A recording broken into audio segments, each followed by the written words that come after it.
Pernah tak kalau isteri kita tanya nak pergi mana? Sebab kita nak minum Milo, pergi kedai Milo, Ustaz. Iya ya. Kalau nak minum teh, pergi kedai teh, Ustaz. Kita tak sebut kedai teh, tak sebut kedai Milo, tak sebut kedai Iya. Nescafe, tak sebut kedai koko. Kita sebut kedai kopi dan kita faham dah. Kopi ni walaupun kedai kopi dia menyediakan pelbagai menu Oh, iya. minuman. Nanya.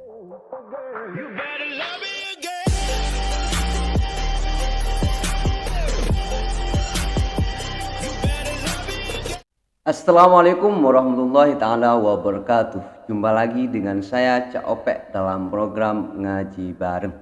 Apa kabar semuanya? Saya harap semuanya baik-baik saja dalam lindungan Allah Subhanahu wa Ta'ala. Amin amin ya rabbal alamin.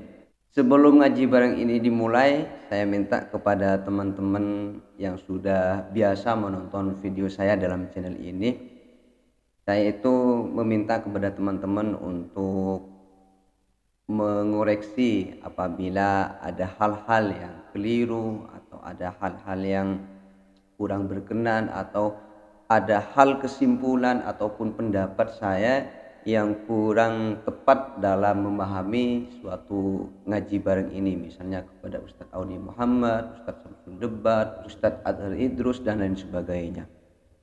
Jadi apabila ada hal yang kurang tepat mohon diluruskan di komentar ya, dan saya ucapkan terima kasih loh apabila ada orang yang sudi memberikan masukan atau pendapat atau pengungsian untuk meluruskan. Takut saya itu salah memberikan tanggapan dan lain sebagainya. Jujur saya dalam bahasa Melayu itu masih tahap belajar juga loh.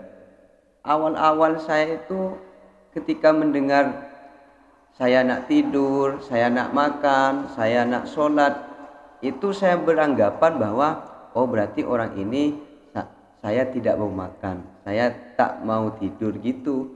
Soalnya kenapa? Kata-kata nak awalnya saya nganggap itu tak gitu lah. Padahal kalau saya nak makan berarti saya mau makan dan sebagainya gitu kan. Jadi mohon untuk koreksilah saya sendiri di channel ini, takut ada hal yang kurang berkenan atau yang keliru dan lain sebagainya. Dan saya sangat bangga apabila ada teman-teman, jika ada kesalahan yang saya lakukan dalam membuat kesimpulan, dalam membuat tanggapan dan lain sebagainya, saya sangat berterima kasih dan saya sangat bahagia. Jujur saya dalam program ini juga masih belajar gitu, belajar bahasa Melayu pun juga belajar tentang agama Islam dari Ustadz-Ustadz Malaysia. Masya Allah. Oke, pada kesempatan kali ini kita akan ngaji kepada Ustadz yang sangat hebat sekali, ingatannya luar biasa, sejarahnya dia sangat menguasai. Masya Allah, siapa lagi kalau bukan Ustadz Auni Muhammad. Jika Anda ingin menonton video aslinya, silahkan kunjungi link di bawah deskripsi ini. Dan jika Anda ingin ngaji bareng dengan saya, seperti biasa, jangan lupa buka mata, buka telinga, dan buka hati. Bismillahirrahmanirrahim. Don't go anywhere, stay here and check it out.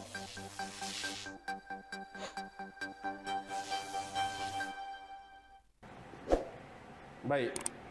Tentu tuan-tuan mungkin pernah tengok satu YouTube saya, tapi saya nak bawa benda ni sebab ada kepentingan, iaitu Metaphor of Coffee. Siapa pernah tengok? Metafora tentang kopi. Malam ni kita nak cerita, kita nak sembang kedai kopi. Selalu orang ajak sembang kedai kopi ni Datuk AC Mizal je. Dia jemput artis-artis terkenal dengan kereta-kereta legend, dia call, dia panggil, pergi sembang lah. Cerita tentang orang berkenaan di mana-mana kedai-kedai kopi. Baik. Jangan ingat benda ni mudah, jangan ingat benda ni lawak. Tapi saya nak suruh tuan-tuan dan nak ajak tuan-tuan berfikir di sebalik metafora kopi. Bila kita berbincang tentang kedai kopi, selalu kita sebut kalau kita nak keluar, biasanya orang-orang hak jenis bila dia buka pintu saja, bini akan tanya, isteri akan tanya, abang nak pergi mana? Dia jawab nak pergi mana? Keluar Ustaz, minum. Kedai kopi. Di mana? Kedai. Dia akan biasa sebut nak pergi kedai kopi.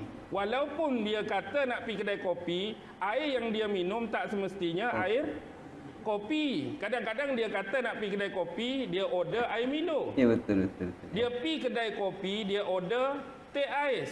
Dia pergi kedai kopi, dia order air dalam botol. Dia pergi kedai kopi, dia order air dalam tin.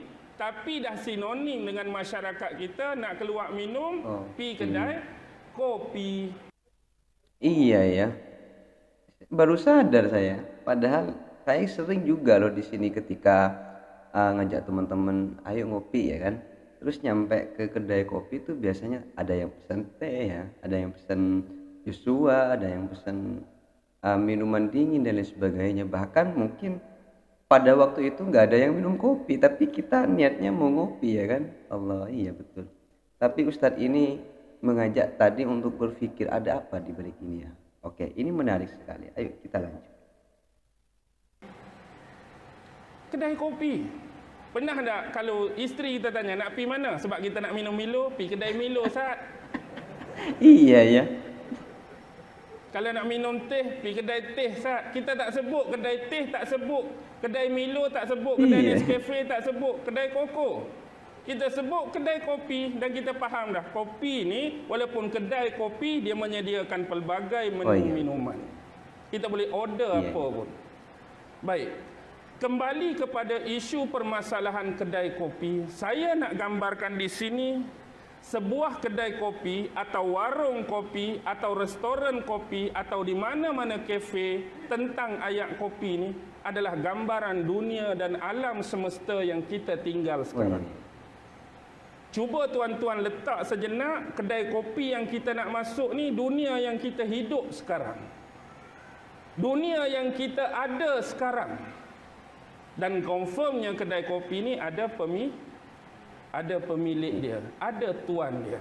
Yang kita gambarkan dalam istilah agama sebagai Allah Subhanahu wa taala. Kita masuk dan langkah saja dalam kedai kopi, di sana adanya banyak meja-meja.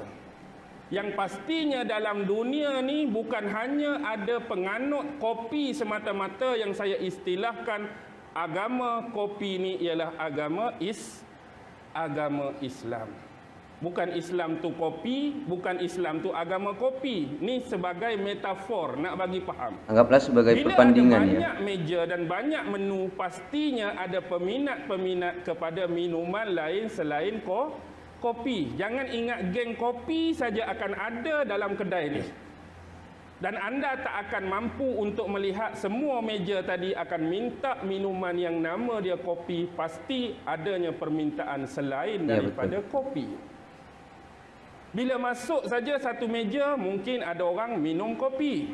Bila masuk saja satu meja, mungkin ada orang minum teh. Ada orang minum Nescafe. Ada kumpulan minum koko. Ada kumpulan minum Milo. Ini menunjukkan dalam kedai kopi dunia yang kita ada ni, selain daripada agama Islam, adanya kepercayaan-kepercayaan, anutan-anutan dan agama lain yang mereka juga sedang menikmati minuman masing-masing. Okey. Nak kira nama Milo menarik sekali. Go on. Kita boleh hidup aman. Kita boleh hidup damai selama mana semua meja-meja tadi minum dan menikmati minuman masing-masing tanpa ganggu minuman dan kondem minuman orang lain.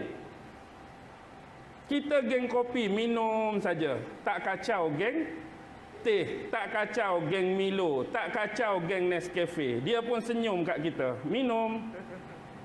Walaupun dia tak minum kopi, tapi dia menghormati orang yang minum kopi, dia menghormati orang minum Milo. Kalau dia tu golongan teh, tak jadi masalah, tak akan ada pergaduhan.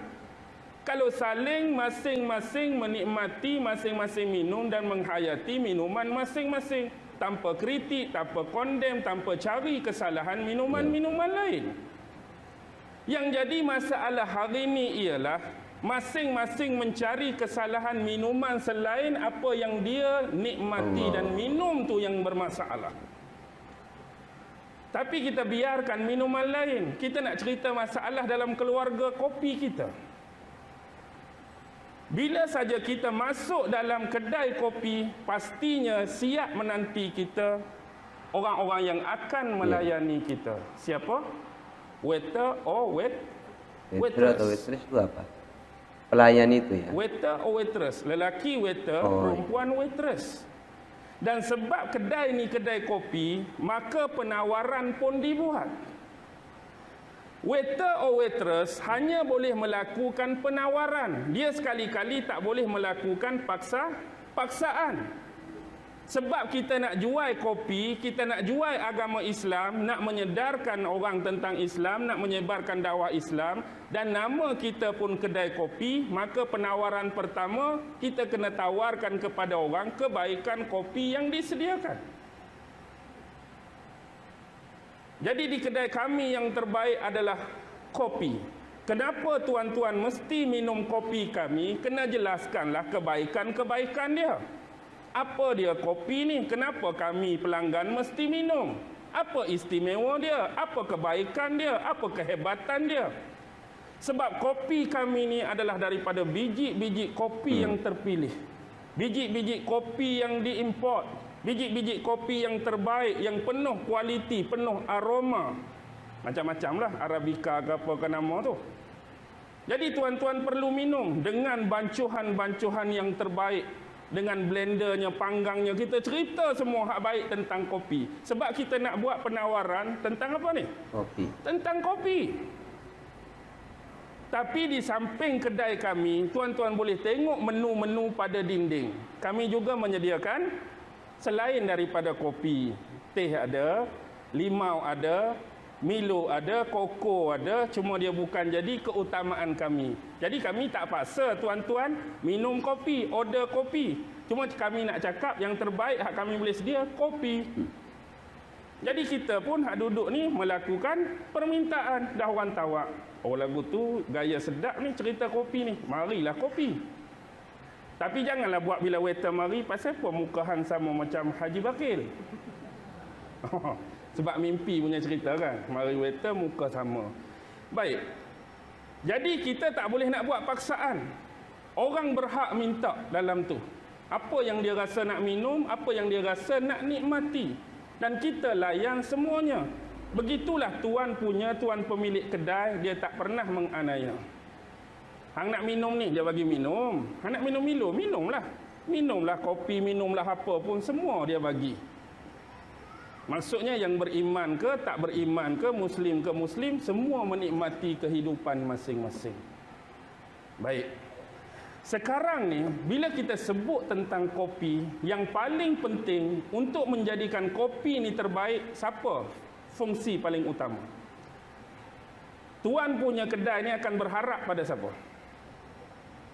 Orang yang nak menghasilkan kopi terbaik, siapa dia? Barista. Who is barista? Barista ni istilah perkopian. Orang hak bancuh kopi tu dalam iklan apa Wanda Coffee tu yang pakai baju kot sekerat yang pakai bow tu, orang duk bergaduh isteri dengan laki dia, so mari tenang, okey, relax. Tu dipanggil barista. Dialah yang akan apa? Dialah yang akan panggang kopi, dia akan rebuh kopi, dia akan racik kopi, dia akan perhalus kopi, dia akan kacau, dia akan campur tu campur ni, menyediakan. Barista mesti terbaik. Apa yang disebut barista di sini? Barista paling unggul ialah siapa yang kita cerita awal tadi? Siapa barista paling unggul? Muhammad. Nabi Muhammad sallallahu alaihi wasallam. Seterusnya, nabi-nabi dan rasul yang lain, para sahabat, para tabi'in, ulama-ulama, sampailah ke zaman kita. Baik. Sekarang tugas barista ialah nak bagi orang nikmati kopi ni, biar dia nikmat, tak mau tukar dah kepada minuman lain. Jadi nak jadi barista macam ni, kena unggul sungguhlah. Kena terbaik sungguhlah. Kena berkualiti sungguhlah. Nak memastikan setiap kali orang minum dia, tak mau dah lain. Oi, kena kopi hang ni memang tak mau dah teh. Kena kopi hang ni tak mau dah Milo. Kena kopi hang ni tak mau dah ayak lain. Memang kopi je aku ni. Nak biar bagi sampai tahap tu, tara tu.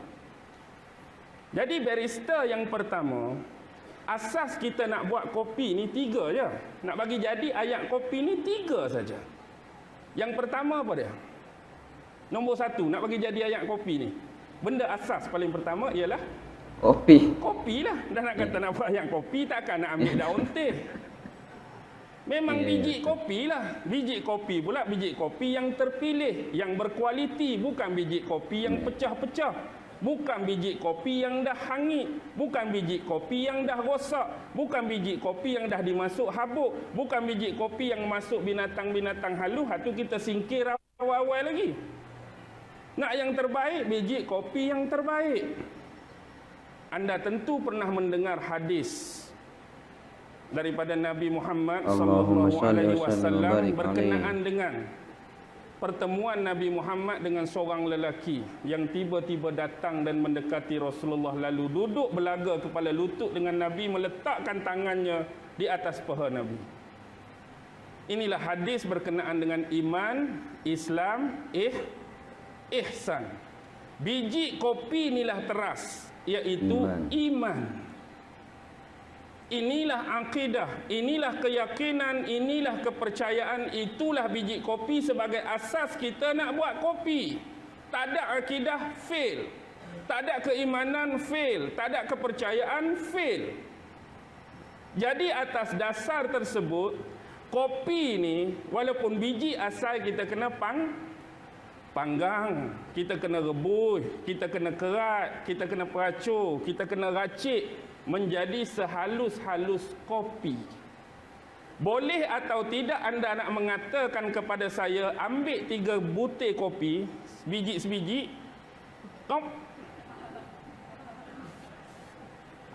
hang buat apa tu? Minum kopi.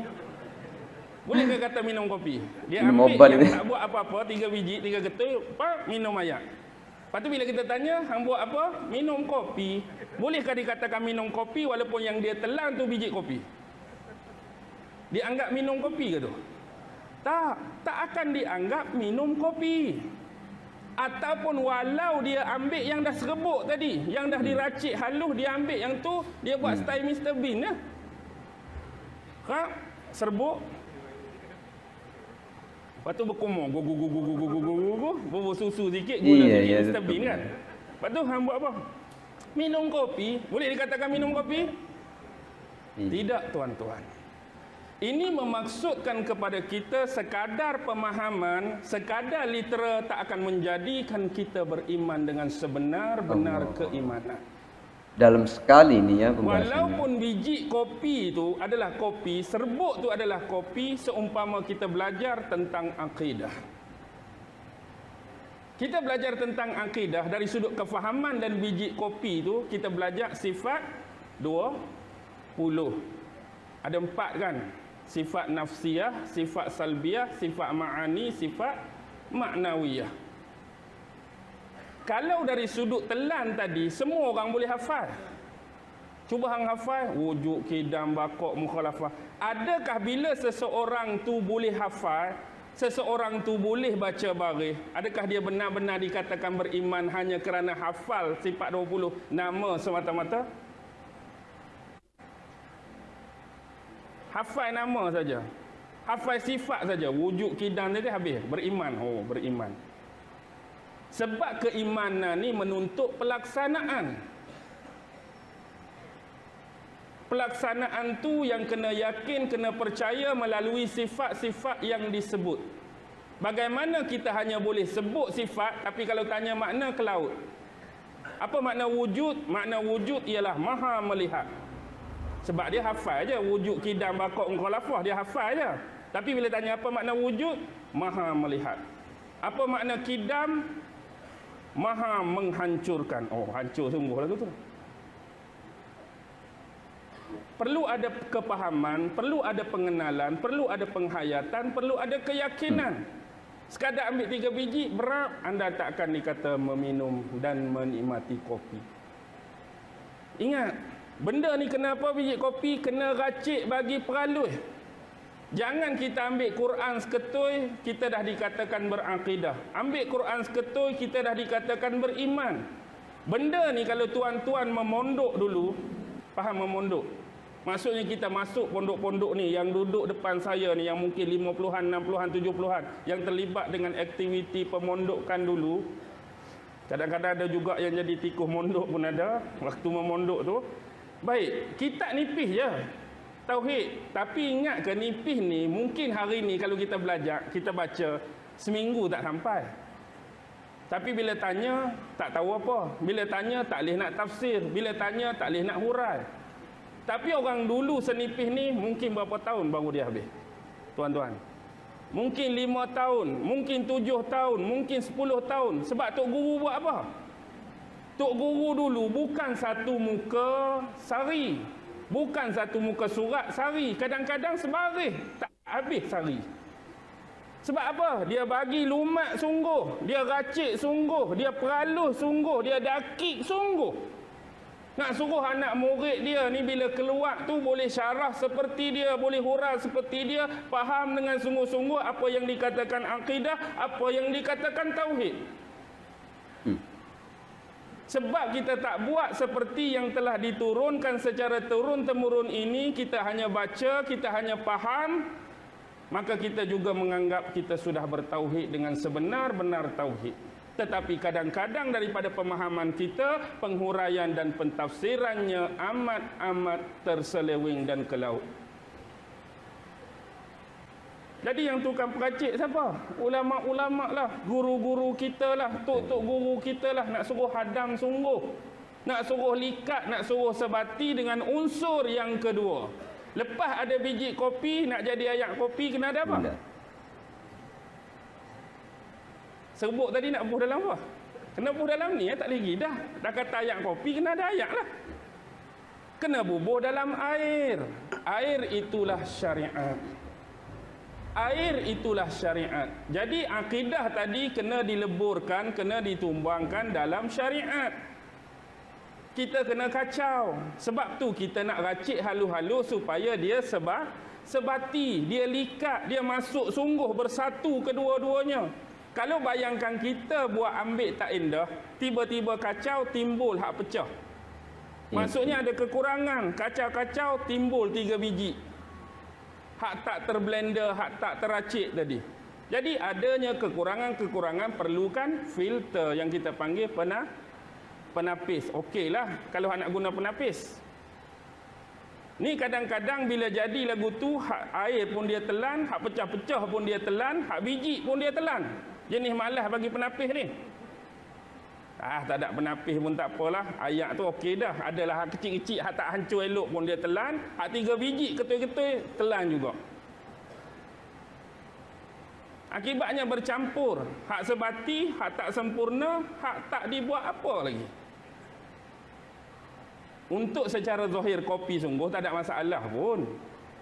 Tapi ni bab akidah, ni bab syariat. Tapi kalau kata air tu syariat, lepas tu orang lain hak buat ayah teh tadi tak guna air ke? Air juga. Hak buat air Milo tadi tak guna air ke? Air juga. Tapi air ni nak buat ayak kopi ke Milo tuan-tuan, dia tak boleh buat ayak ni. Maksud ayak ni ayak apa? Ni ayak sejuk. Kita nak buat ayak kopi, ayak Milo, ayak apa, kena ayak ayak panas. Memanaskan air, menggelegakkan air, menghangatkan air, itulah tariqah. Di mana ada syariat, mesti ada tariqah. Saya nak sebut awal-awal tariqah yang saya maksudkan di sini adalah tariqah wajib, bukan tariqah yang nak dinisbahkan kepada aliran tertentu, tidak. Bukan tariqah kepada perkumpulan tertentu, tidak. Bukan tariqah kepada gerakan tertentu, tidak. Bukan tariqah kepada nama-nama tertentu, tidak. Nak bahaskan di sini ialah tariqah wajibah. Tariqah wajib. Dia mesti bergabung dengan apa? Bergabung dengan syariat. Masya Allah, itulah tadi ya ceramah atau ilmu yang sudah disampaikan oleh Ustadz Auni Muhammad, begitu dalam saya kira ya. Untuk mendengarkan ceramah macam tadi itu kita harus fokus ya, membutuhkan ekstra fokus, dan kita harus betul-betul teliti, dan kita memang betul-betul diajak berpikir oleh Ustadz tadi. Misalnya ketika kita masuk dalam kedai kopi ya, kita ada yang suka ngopi, ada yang suka teh, ada yang suka Milo, ada yang suka apa ya, minuman-minuman dingin lainnya dan lain sebagainya ya. Selama kita menikmati minuman yang kita gemari atau yang kita sukai, maka semuanya akan tentram, akan tenang dan sebagainya. Akan tetapi apabila kita itu dalam kedai kopi mencari kelemahan atau mencari ketidaksukaan terhadap minuman-minuman yang lain, maka di situ akan ramai, maka di situ akan menimbulkan perpecahan, menimbulkan permusuhan dan lain sebagainya. Sama dalam kita bernegara ataupun dalam kita memegang suatu agama. Selama kita itu menikmati, misalnya kita menikmati agama Islam, kita nikmati, kita laksanakan perintahnya, kita jauhi larangannya, maka insya Allah kita akan hidup indah walaupun kita berada di sekitar orang-orang non-Islam. Begitupun juga sebaliknya. Dan masih banyak penjelasan-penjelasan lain yang Masya Allah luar biasa sekali, banyak. Saya itu ada nangkap dalam otak, cuma saya mengungkapkannya itu agak agak kurang percaya diri istilahnya ya. Dan saya menganggap bahwa ceramah itu luar biasa tadi loh. Saya menganggap tadi itu memang mengajak saya untuk berpikir loh, dan banyak hal yang saya dapat dalam ceramah tadi. Masya Allah, semoga harapan saya apa yang saya dengarkan ataupun Anda yang dengarkan tadi menjadi ilmu yang bermanfaat, menjadi ilmu yang barokah, serta menjadi pegangan dalam hidup kita sehingga kehidupan kita ke depannya menjadi kehidupan yang lebih baik lagi. Amin amin ya rabbal alamin.